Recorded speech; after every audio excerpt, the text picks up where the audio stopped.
প্রতিরোধ যোদ্ধাদের rocket, ballistic missile ও ড্রোনের আঘাতে রীতিমতো নাস্তানাবুদ দখলদার ইসরায়েল।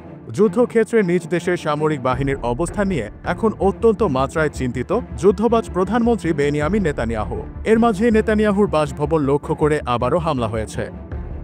বার্তা সংস্থা IRNA জানিয়েছে, বৃহস্পতিবার রাতে হাইফা ও তেল আবিবের মাঝামাঝি সিজারিয়ায় ইসরায়েলি প্রধানমন্ত্রী বেনিয়ামিন নেতানিয়াহুর বাসভবন থেকে বিকট বিস্ফোরণের শব্দ শোনা গেছে।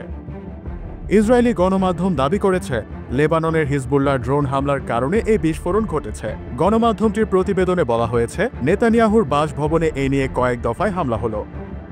ইসরায়েলি গণমাধ্যম আরও জানিয়েছে, বেনিয়ামিন নেতানিয়াহু এখন ড্রোন হামলার ভয়ে সাধারণত তার দফতরের নিচে ভূগর্ভস্থ একটি সুরক্ষিত কক্ষে অবস্থান করেন।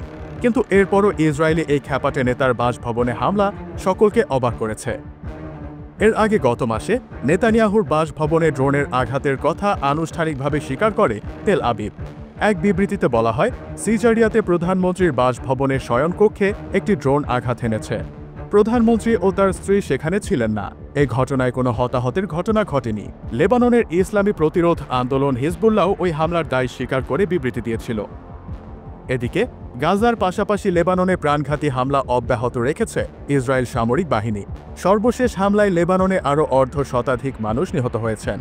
16 নভেম্বর শনিবার এক প্রতিবেদনে এই তথ্য জানিয়েছে বার্তা সংস্থা আনাদোলু।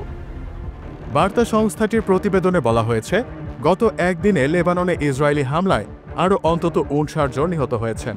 এতে করে গত বছরের অক্টোবর থেকে এ পর্যন্ত মোট মৃতের সংখ্যা বেড়ে 3445 জনে পৌঁছেছে বলে লেবাননের স্বাস্থ্য মন্ত্রণালয় শুক্রবার জানিয়েছে। মূলত গত বছরের অক্টোবরে ফিলিস্তিনে অবরুদ্ধ গাজা ভূখণ্ডে ইসরায়েলি আগ্রাসন শুরু হওয়ার পর থেকেই লেবাননের সশস্ত্র গোষ্ঠী হিজবুল্লাহর সঙ্গে সংঘাত চলছে ইসরায়েলের। তবে গত সেপ্টেম্বর মাস থেকে হিজবুল্লাহর সঙ্গে ইসরায়েলের পূর্ণমাত্রা যুদ্ধ শুরু হয়। এরপর থেকে নেতানিয়াহুর নিঃশ্বাস নেওয়া কঠিন করে তুলেছে হিজবুল্লাহ। যারই ধারাবাহিকতায় ফের নেতানিয়াহুর ঘরে আক্রমণ চালালো হিজবুল্লাহ।